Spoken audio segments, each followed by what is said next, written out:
This is Eugene Yao, a founder and content creator who focuses on one specific niche. ADHD. It's just ADHD. And this is the story of how he overcame the struggles of having ADHD. I was neglecting my relationship, I wasn't focused, my business wasn't making a lot of money then. I realized I had ADHD. I woke up, I'll grab my phone and instantly start a game. And on the way to the office while I was driving, I'm also playing the game. While we're grocery shopping, I was also gaming. Junk food, social media, porn, gaming, gambling, drugs. That was my lowest point. I got called dumb, and the one that hurt the most was retard. And that was my nickname for like 5 years. Everyone with ADHD has a superpower. They just have to discover it. When I was researching, I found out something called, and everything changed for me. That's when I got addicted to progress. I just worked at it, and then my content blew up. What's the question again? Can you introduce yourself? My name's Eugene, on Instagram called ADHD Founder. I am a startup founder turned content creator. Grew my Instagram from no followers to over 1 million followers in 6 months in the ADHD niche. What were you doing before you started creating content? There's a lot because I have ADHD, so mainly startups. So first company I built was an AI chatbot in 2019. Oh. Before AI ChatGPT came, we were AI chatbot for realty agents and also for handymans. So you, for example, if you want to look for real estate, you go on the real estate website and we're there. Like, hey, what house are you looking for? Oh, do you need an appraisal on your house? So we do that. And then the main founder of that company ended up leaving. So then I also left. So that's my first company in 2019. Second one was a restaurant marketplace. It's a restaurant marketplace. You go to a restaurant, you take a photo of your food at the restaurant, you get a discount for sending it to social media. So sending it to your friends, sending it to, so basically we grew that to like 150 restaurants in Auckland, New Zealand, over 10,000 users. Just for some context, you are originally from New Zealand. Right? Yes, for introduction is, I'm from New Zealand. And so in 2020, grew the restaurant marketplace app. And we all know what happened in 2020. It hit New Zealand like really badly. We had like 5 lockdowns. So because we had 5 lockdowns, all the restaurant closed and I had no revenue. So we pivoted into e-commerce. Same concept. If you want to buy, for example, this little speaker here, you buy it and then you upload it on social media saying, oh, I just bought this little speaker. I mean, a little mic, you get $10 off. So it's basically spreading word of mouth. Okay. So we grew that to like over 1,500 brands and had investment from investors. And that's my last active startup. Actually, no. And then I realized that wasn't my passion of doing e-commerce because it was making other people money. So then I pivoted away and then I started doing an ADHD productivity tool because I realized I had ADHD. And then I grew that one to like 6,000 users. And I'm like, how do I get more users? Let's do content. And then my content blew up. Why do you think your page, it's obviously a very entertaining and like relatable page. Why do you think it blew up so fast? Because I know you grew about 1 million followers in months, right? I would say that. I think I took business logic into content creation where a lot of other people don't. And there's this saying that people, it's not a saying, it's just like basically formula for startups is basically something called, have you read the book, what's it called? Lean Startup by Eric Ries? I've not read that. Okay, so the Lean Startup is basically a model where can build really successful startups. And there's only 3 things that you need to know. It's build, measure, and learn. So you build the product, you have inputs that you measure, and then you learn after you put it out there, like, hey, what's the new learning? And then you do it again. And then you build again based on the learnings. So it's like a cycle. So I took that, I put it into Instagram. I'm like, okay, let's build something, which is create content, right? I create the content, and how I create the content is I basically look at my competitors. I 10x what they're doing. So whatever content they do it, I know how to make it better. By 10x, do you mean volume or quality? No, quality. Okay. So their points of plot, their anything, like their lighting, their way they speak, how engaging it is, I just 10x what they're doing.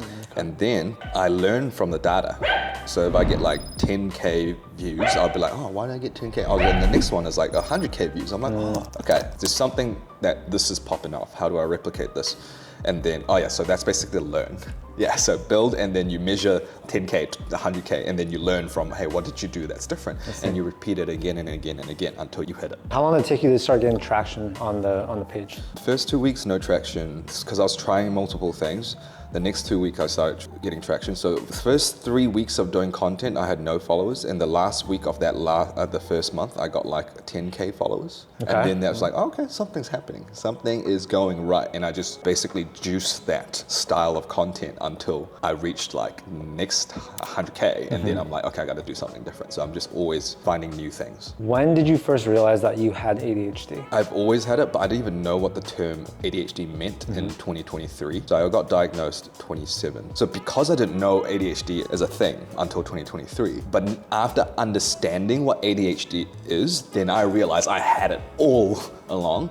But before 2023 of knowing what ADHD is, I had no idea. So I was just like, ADHD, nah, that's not me. But then when someone explained what ADHD is in detail, I'm like, oh, that's actually me. I grew up with this. So then I went to get diagnosed. Growing up, so I'm from China, born in China, raised in New Zealand. When Wow. I went, I know you were born in China. yeah, I'm born in China. Okay. So I went to New Zealand when I was 6. So when you're an immigrant and you go to New Zealand, you get put into this class called ESL. So ESL, for those that don't know, is English Student of Other Languages. You get put in this separate class when you go to school. So I was put in that class with all my peers. They graduated from that class in a year or two. It took me 8 years. So I was just like, what's going on? Like, hey, like there's something, am I not getting something? Like, how's everyone so much smarter or what? Well, smarter, right? I didn't know what's wrong with me. So then I had like extreme self-doubt, extreme like anxiety because like all my peers are passing. And then like at school, you ended up getting called like names as well. So I'm just like, fuck, am I different? Why am I different? Why are other people graduating from this class in a year or two when I'm still stuck in this class for 8 years? By then I spoke perfect English. Like, yeah, like 8 years, but I'm still in that separate class. I think that's the biggest giveaway of like my brain. There's something different about my brain. And now after in 2023, I realized this term called ADHD. I'm like, oh, makes so much sense now. It's not something wrong with me. It's something wrong with the education system that isn't catered for how I learn. I learn things differently. Can you take us through some of the challenging parts of your life? Challenging parts. So definitely like high school is one of my most challenging parts because I don't know why I'm so different. I got called some really not good names and I think I can disclose it here, which was like dumb, and the one that hurt the most was retard, and that was my nickname for like 5 years. That really hit a chord, and even just saying that like kind of hurts. And I think now looking back, because I've ADHD, it makes a lot of sense because the definition of retard is basically slow in development. And yeah, that one kind of like just ruined my self-esteem and me as a person growing up, and I had to deal with that so much over the years that now I realize, hey, I'm not that, but it took a long time to overcome. Any failures in business or relationships, anything like that? Relationships always been tough because I never paid attention to my partners at the time because of how addicted I was to video games, to social media, to alcohol, to porn was really bad too. So then I kind of neglected them a lot. So I feel like I wasn't the best of boyfriends. So that never turned out well. Can you paint a picture of like a scenario that you found yourself in when you decided you wanted to change? This is back a few years ago at the worst of my ADHD. Basically, I woke up, I'll grab my phone and instantly start a game. And that game's called Hearthstone. So it's a card game. So I play Hearthstone until 8 o'clock. I play Hearthstone until 9 o'clock where I have to go in the office. And on the way to the office while I was driving, I'm also playing the game. So I'm also gaming. So I go to the office, then I start working, and every 10 minutes I would pick up my phone and do some scrolling. So I was heavily addicted to social media. So I do that until like 6 p.m. when I have to get off work. And when I'm off work, what do? I go back to gaming. Now also was really, for me with my girlfriend at the time, we went grocery shopping. And then while we're grocery shopping, I was also gaming. That was my lowest point in terms of how addicted I was to social media. And I did that over and over again until at night, then watch a bunch of Netflix, and sometimes porn comes up. And then there's like a repeat process of that again and again. And I was asking myself like, hey, why am I getting such bad focus? Why do I have stress and anxiety all the time? For the viewers, can you define what ADHD is? ADHD, how I define it is people with ADHD have a dopamine system that doesn't run as smoothly. So everyone's got a dopamine system. It's required for mood, movement, memory, and motivation. So if people with ADHD, we have less of that. That means we're less focused in class. That means we're not as motivated. We're always seeking something that is more stimulating because we're also always chasing that dopamine. So if a teacher is talking to me very slowly in class, and it's boring, my brain's not able to focus. Like if I'm really loving what the teacher's talking about, then I would focus better than anyone else in the room. So that's the difference between people that have ADHD and people that don't, is that when we love something, when we really like to do something, we hyper-focus. So that could look like gaming, for example. Like people that are top gamers, all of them have ADHD because they're really focused. Tell us about the moment when you feel like your life started turning around and like everything changed. When I was researching, I found out something called dopamine detox, and everything changed for me. My life was like, I was neglecting my relationship, I wasn't focused, my business wasn't making a lot of money then. And then I went and searched online, like, hey, how do I get better? And I've tried like, was it Pomodoro techniques? I've tried like time blocking. Back then I tried meditation just to get my focus up, and then none of them worked. But there was one thing when I searched up, I was like, something came up, it was like dopamine detox, and everything changed when I did the dopamine detox. Like my whole motivation, everything, my focus, I stopped procrastinating. Yeah, that was the point where I feel like I turned my ADHD into a superpower. What about the education system doesn't work well for people that have ADHD? So if you think about people with ADHD, there's Bill Gates, there's actually Elon Musk is also ADHD, and there's like Paris Hilton, like all of them have over 150 IQ. Paris Hilton apparently is 156 IQ. So we're really, really smart in terms of pattern recognition. If something is boring, out the window. Yeah. So I would say that the system is built right now on the educational system is basically you have to learn X, Y, Z. But if someone with ADHD don't like those X, Y, Z, you just can't focus. You just don't want to do them.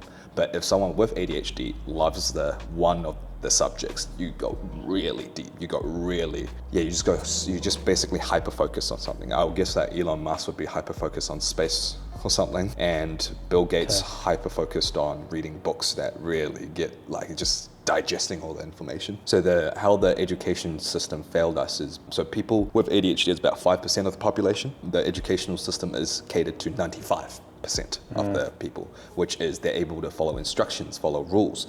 Your dopamine levels are consistently good. You can listen to instructions, you can regulate your mood, but with ADHD, you struggle to do that a lot more. So because of that, we kind of need a different way of education based on interest. So for example, math, I'm good at. English, I really did not like English. Like English was like a subject that my brain just didn't digest well. So that's why I was in ESOL for 8 years. It's just like, I'm just not focused. I just don't pay attention, and I didn't read any books at that time. I just can't do it. Piggybacking off of that, what are some of the pros and cons you see in having ADHD? There's a lot of cons more than pros based on how the society is structured right now. So the people that are thriving with ADHD, they don't get diagnosed. So technically they're not called people with ADHD. So what I want to define ADHD is like our dopamine systems are not regulated. That's why it becomes ADHD. And now we know the definition. When you're diagnosed with ADHD, the likelihood of you getting that diagnosis is because it's something you're struggling with life. You are struggling with focus, you're struggling with work, relationship, something. So when you're diagnosed with ADHD right now, it just means that there's something that is negative that happened to your life. But for example, at the time I got diagnosed, I was not focused, I was procrastinating. That's why I got diagnosed. I see. But if I don't procrastinate, I'm good at focus, I'm good at motivation. Now, does that mean I have ADHD? People with ADHD get diagnosed because they struggle with something in their life. That's why it's diagnosed. For me, I got diagnosed because I was struggling with focus, I was struggling with like procrastination and motivation. But I'm good good with all those three now, but I still have an ADHD brain. Like, would I get a diagnosis for ADHD right now when I'm happy with my life? Not really. It's more like a reactive. Yeah, it's a reactive. Okay. Yeah, but I still have an ADHD brain Right. because I have a deficiency in dopamine. For people that have an ADHD brain, not necessarily diagnosed with ADHD, people like Bill Gates, like they're diagnosed really early in life because it's really bad at focus. But now I would say their focus is like intensely so good, super motivated. So there's two sides of the coin. One side is you can hyper focus on things that you're interested in and you'll be so good at that thing that you'll beat neurotypicals at doing that. And that is one, I would say for me, that's the most powerful thing. And there's other traits that are, for example, entrepreneurial, because we take more risk. We take more risk because we are more, we seek novelty, we seek adventure, and risk taking is like a huge stimulation. And we're super creative. Like for me, make content a lot, I can like connect dots. I'll be like, oh, this is gonna be funny. Oh, this is gonna land. I can kind of look at my content and be like, yep, this one's gonna get XYZ amount of views. So that's like the power of ADHD. So there's a lot of pros, but the only time when it becomes a con is because for me, it's basically something wrong with the lifestyle. Everyone's with ADHD with the right type of lifestyle can thrive with ADHD. So I can look at someone with ADHD, I can look at their current lifestyle, I can be like, oh, because you're eating this, because you're doing too much social media, you're stimulating yourself like this. Instead of how current society, they're like, oh, take this med, take this pill. This pill will definitely benefit the psychiatrist by keeping them on a retainer, like also like it's just capitalism, right? So they need to earn money too. Whereas the right way to look at ADHD is like, hey, let's look at your life. There's something that you're not optimizing, and if you optimize one of those things, your focus will come back. An easy example is, I really hate my job. My job is stressing me out. Then because you have an ADHD brain, that stress is basically you get more stress. And with more stress, you can't focus. So if you change your job to something that you love, then immediately your ADHD is like, okay, I can actually focus on this new thing. Or another one could be, I watch too much social media, I'm always on Netflix, I'm always gaming. When you're inducing so much dopamine into your brain, everything else is boring. Like if I'm, for example, gaming before I came to this interview, or like watching like 10 hours of social media, I don't even know what you asked me. Like I have no energy to do anything. This will be like for me a boring conversation, right? But right now I'm excited. This is novel for me because I don't do any of those. ADHD, people get addicted, super addicted to dopamine because we lack it. So dopamine comes from social media, porn, junk food, gaming, gambling, so all of those things. So you see the most common type of people with ADHD, they have an addiction, or they're also addicted to drugs and like alcohol. So peeling back is basically, if I look at someone with ADHD's life, I can recommend things to make them get out of that loop. But in saying that, there are really people that are severely ADHD, and that's when you need those meds to actually change your lifestyle to get better. So for people that has really severe ADHD, me telling them to change their lifestyle will be extremely difficult because they won't be able to do it. So that's why the drug can come in, and then they start doing those things to change their lifestyles, they will get better. So I would say the only time that the meds will really help is when you are severe with ADHD and you take it to do those lifestyle changes. If you just take it, it's like you have a cut and you're always bleeding and you're just putting a Band-Aid on, and at night you take it off and it's still bleeding. Like what I'm trying to say is like, put the Band-Aid on and also heal the wound. Right. And then when you peel it off, it's gone.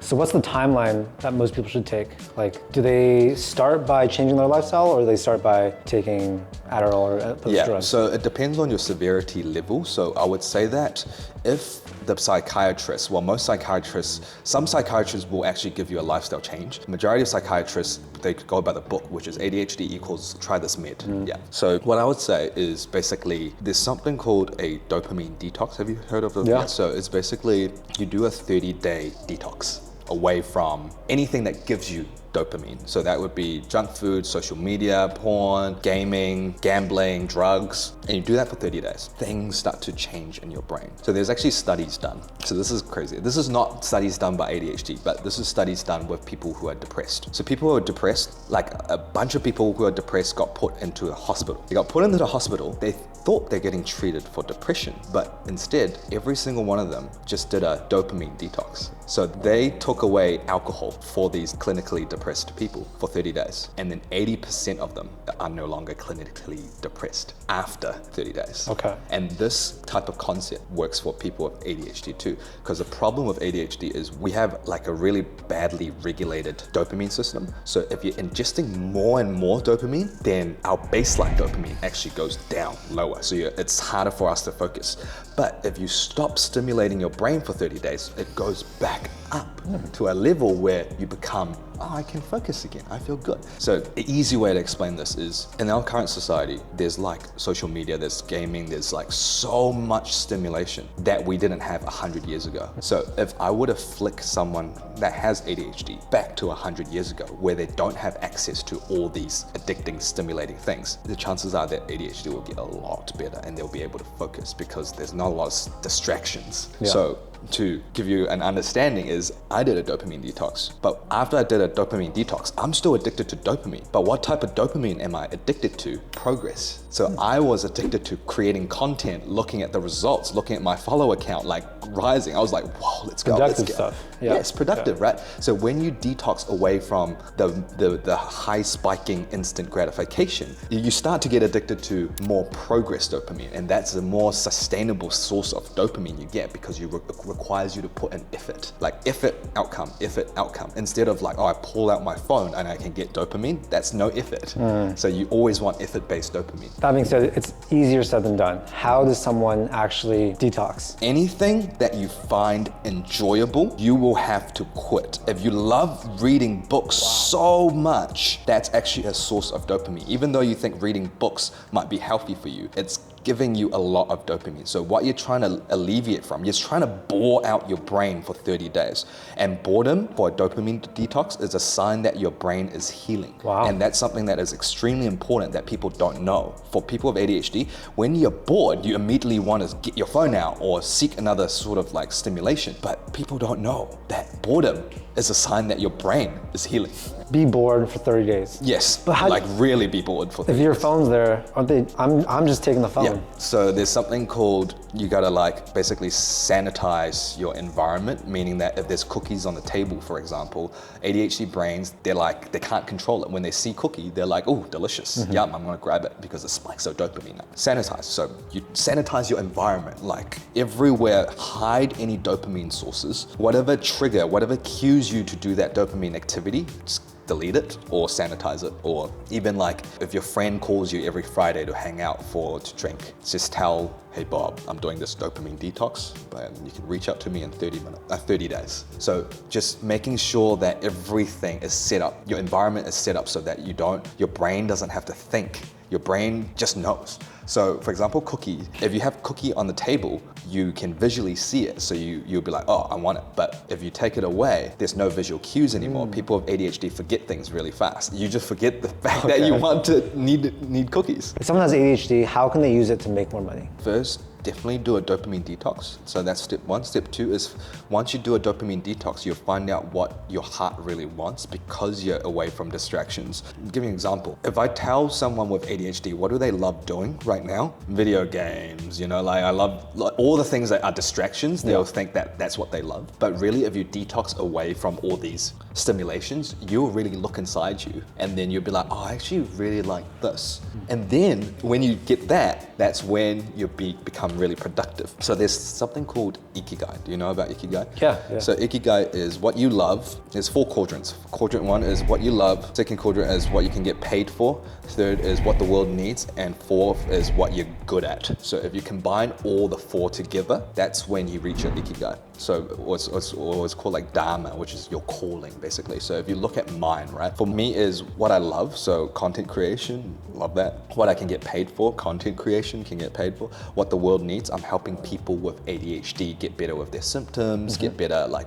feel more seen and reach their full potential. So that's what the world needs right now because more and more people are becoming ADHD. And the last one is my strength. I'm super creative. I'm good at presentations. I'm good at content creation. You flick this all together, that becomes your Ikigai. So for me, that's how I grew really fast from 0 to 1 mil in 6 months is because I'm in my zone. Yeah, so when ADHD finds out what they truly love and what they can make money for and what the world needs, you'll blow up because you'll make things work. You're hyper-focused on that thing and then you just go. Once you have Ikigai, the chances are you'll become an entrepreneur because people with ADHD, we're just more risk tolerant. So you'll end up building something with your Ikigai and that will feel amazing and then you'll make a lot of money too. Tell us about the time when you realized I have superpower. So this was when I did my first dopamine detox, and then straight after the dopamine detox, I started writing a book. So I'm just like, wait. So it's interesting because once you detach for 30 days of all the dopamine, you start to do things that you wouldn't usually do, which for me was reading a lot and also writing books. And then that's when I got addicted to progress. So anything that was like progress towards my goals at the time was also like, for example, social media, right? My goal was, I actually put this on my LinkedIn. On my LinkedIn, I put 1 million followers in 1 year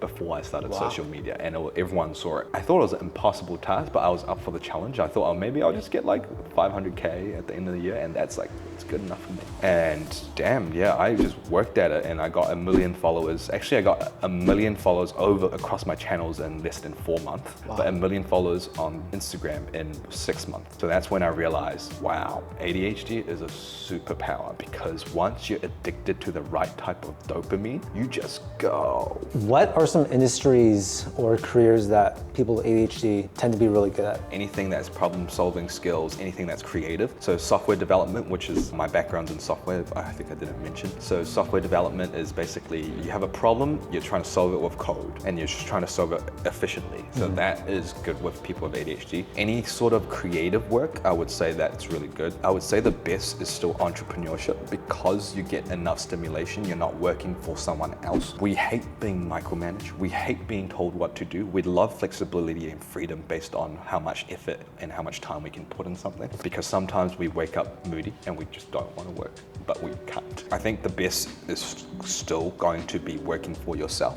That's still the best trait. And also we're great leaders because we're hugely empathetic. So we can like literally sense the energy. We can sense someone's emotions. Leadership roles will come really good and really in handy in entrepreneurship because being empathetic, you'll build a really good culture as well. And sales is also really good. We love talking. Like you're really like understanding human psychology as well. You're building good relationships. So if you're extroverted, ADHD and extroverted, sales is great. Well, for me, like content creation, right? Yeah. So I think content creation is quite difficult for people to be really good at short form without being ADHD. Yeah, because you're able to see the patterns and you're like, okay, I need to cut it here. This is what's exciting. This is what gets attention. And then the number you said before, about 5% of adults in the US or in the world? In the world. In the world. Do you think that number is smaller than it actually is or bigger?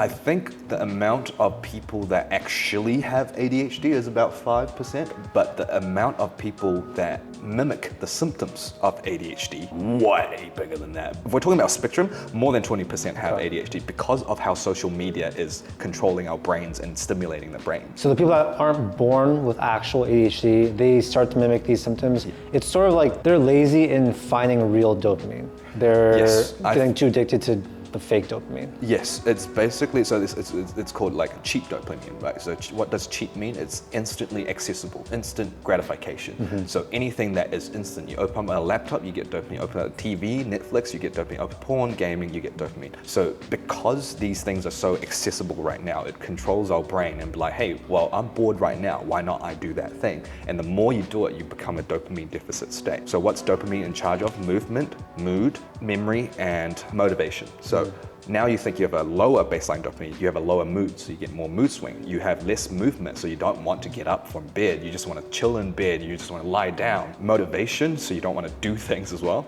And the last one's memory. So people with ADHD are working memories really bad. You say, hey, what's your name? Dave, and then boop, gone. I don't know who Dave is. Like, I forgot, you forget their name, instantaneous. So do the pros and cons of ADHD, do those also apply to the people that don't actually have ADHD, but ADHD symptoms? This is an interesting one because I haven't actually gotten the data from this. What I'm thinking is people with ADHD after a dopamine detox might have, there's two reactions that I'm thinking. One of them, they go back to a neurotypical brain. The other one is they're still ADHD, but they're still addicted to dopamine, but they're addicted to the right type of dopamine. So they're addicted to progress. So that's like, oh, I want to keep going, I want to do that. Or you just get flicked back to like a neurotypical brain, which is your normal state of dopamine. Okay. So you're no longer addicted to those things. But this one, I think I need more research into because there's not enough data for me to know if, like, there's no data to say that you have a dopamine, you're born with ADHD. There's no like, or you have done so much social media that you have ADHD symptoms. Like, there's just no data on that. So what I just said about the prediction, that's a prediction. So there's no data, there's no fact on it, but we know that a lot of these ADHD symptoms are mimicked because you induce a lot of social media. And that was by Dr. Andrew Huberman, and what he mentioned is if you induce more than 2 hours of social media as an adult, you're mimicking ADHD symptoms. And that's basically, I would say, over 80% of Americans that are using it. Yeah. So for teenagers, it's 1 hour. So for adults, it's 2 hours. And I would say for myself, I don't do more than 2 hours now, but I do produce content. So I would say majority of consumers right now have more than 2 hours. So when they're talking about, hey, how's your focus? There will be on a spectrum of, it's never like so good. It's always like, oh, it's like, you know, And that's due to social media. People are watching this video right now. Does that count as consuming social media? So if you're watching this for educational purposes, not for entertainment, I would say that it's just really, really depends on what type of dopamine that you're getting. If, for example, this podcast or interview is as addicting as playing video games, probably not. This isn't helping. But if you're inducing this interview based on the fact that you want to learn something, that's a healthier dopamine. You're not getting like, oh my God, this is so funny, this is great. It's more like, oh, this is educational, I want to learn more, and I want to put these things I say into practice. What are some common mistakes that people with ADHD make when they want to build a business, make more money, or take advantage of pros of ADHD? I think the biggest mistake is they don't understand their why. When I was doing business, I was focused on power, status, money. And because of those three things, you are just building up your ego. You just want like, oh, look at me, I'm so successful. But really at the end of that tunnel, like it's empty, there's nothing there. Your motivation shouldn't come from status, power, or money. Because with someone with ADHD, we have to be internally motivated. If it's externally motivated, you will not go far. So what I say is do that dopamine detox, figure out what you really want to do by finding your dharma or ikigai. And once you have that, then you can plant a whole path. You can really zoom out of your life and be like, this is that one thing. So for example, my one thing is I want to help people reach their full potential. And when I zoom out, it's just one day. I'm not gonna get stressed if I don't get stuff done because I have my whole life to do this. Like I'm not stressed at all, I'm good. But if it's money, status, power, and that one day really hurts, it's just like, oh my God, I'm not getting closer to whatever goal that is. It just feels like it doesn't feel good. So I would say the biggest mistake is ADHD entrepreneurs do not know their why. And if you do not know their why, you're not internally motivated. If you're not internally motivated, you will not produce good work. What mindset shifts are necessary to be able to view ADHD as a superpower rather than something that's bad? This is a polarizing topic because the half of people who are diagnosed or recently diagnosed with ADHD, their life it hurts. Yeah, it just stress, anxiety, constant not meeting up to their expectation really hurts them. And then there's the other half that actually realize their superpower. So there's like a polarizing difference. Everyone with ADHD has a superpower. They just have to discover it, but they cannot discover it with all the distractions that are going on. Again, it will go back to doing a dopamine detox and figuring out what you really want to do with your life. And then you'll get that internal motivation to turn it into a superpower. Because what tends to happen is once you quit all the high spike dopamine, you start getting addicted to what the next best is, which is the more delayed gratification. You putting out content, that's like you putting out work and you're getting a reward afterwards. It feels good.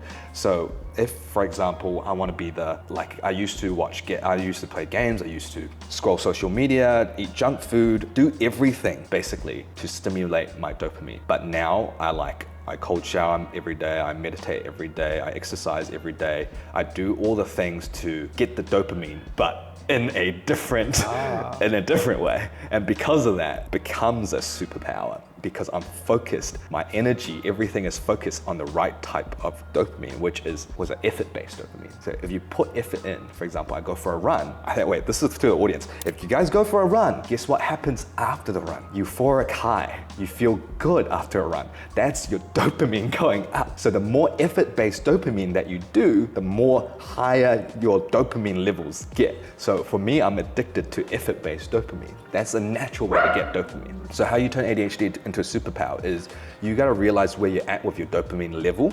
So majority of people with ADHD are recently diagnosed, you're probably at a really low dopamine. So first you do a dopamine detox and that puts you up here. And after dopamine detox, there's actually natural ways to increase your dopamine levels, baseline dopamine, this is what we call it, even further. And that's through like effort-based dopamine, going on walks, going on runs, going on anything that basically pain induced. So for example, cold shower is super painful, but data shows that once you do that 3 minute of cold shower, there is 2 to 3 hours of heightened dopamine.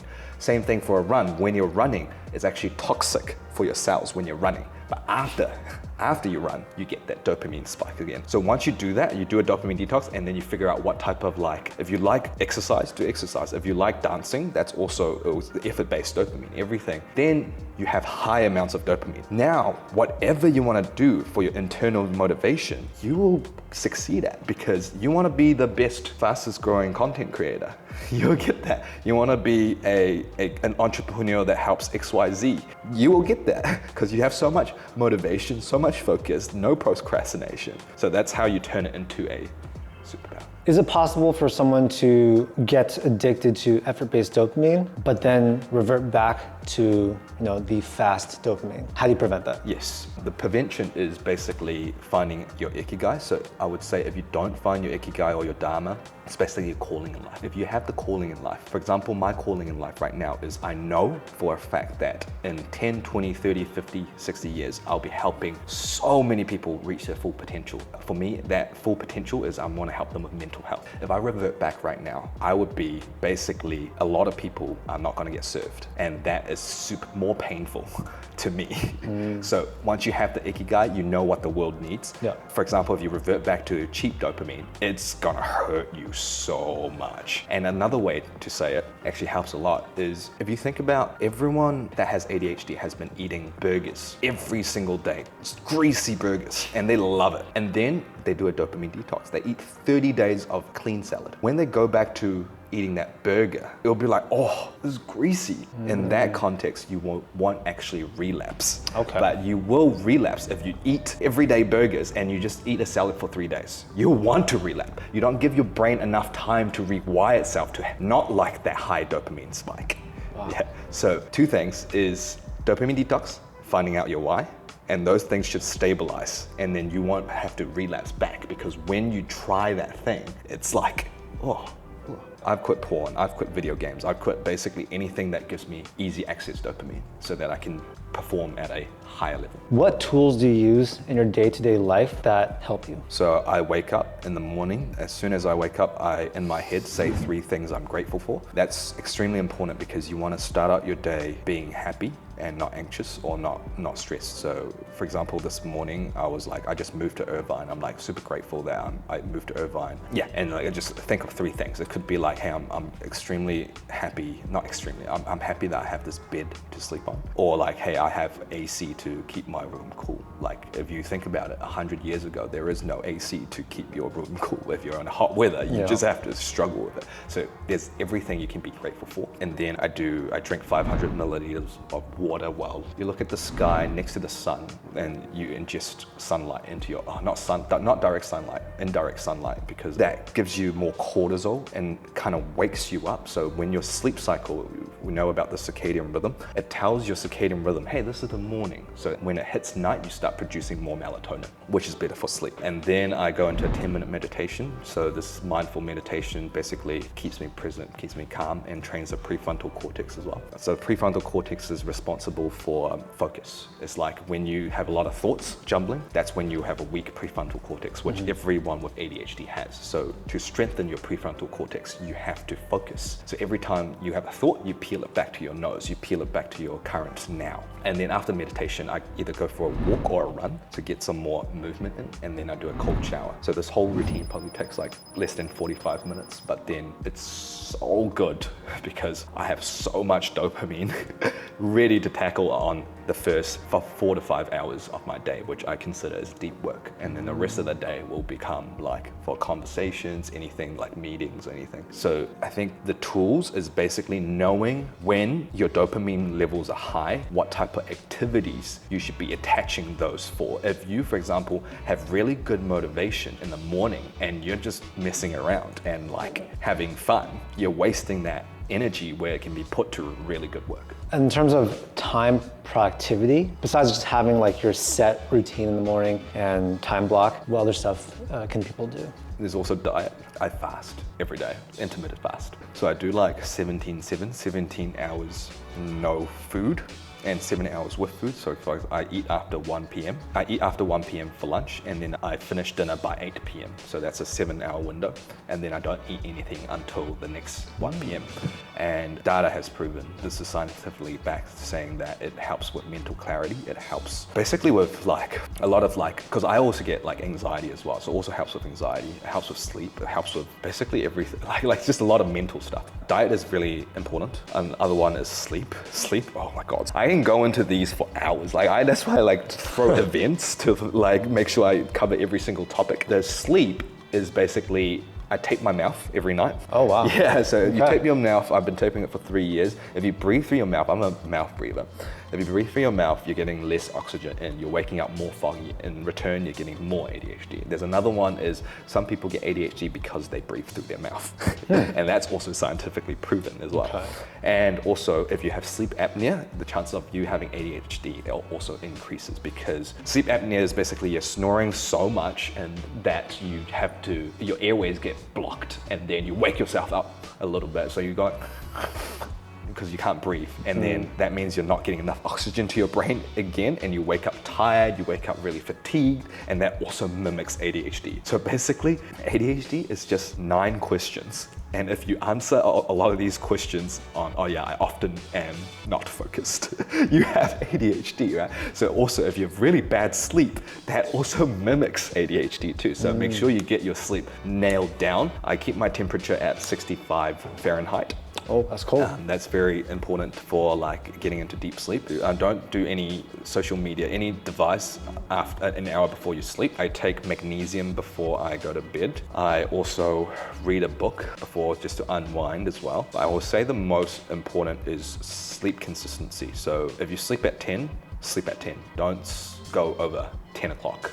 And just try to maintain that consistency because that tells your body that this is the time to sleep, and then you sleep. So if someone wants to learn more about how they can like take their ADHD symptoms or ADHD and use it to build a better life, make more money, build a business, whatever it is, what can they do? I throw like a 5-day challenge, which is a challenge where you turn your ADHD into a superpower in 5 days. So I give you like the whole blueprint of how to master your dopamine system. Yeah, we'll have a link to that down below. And where can people find you on social media? My social media is ADHD Founder. That's my handle. Any last things you want to tell the audience? Notice how you feel when you ingest all these dopamine activities.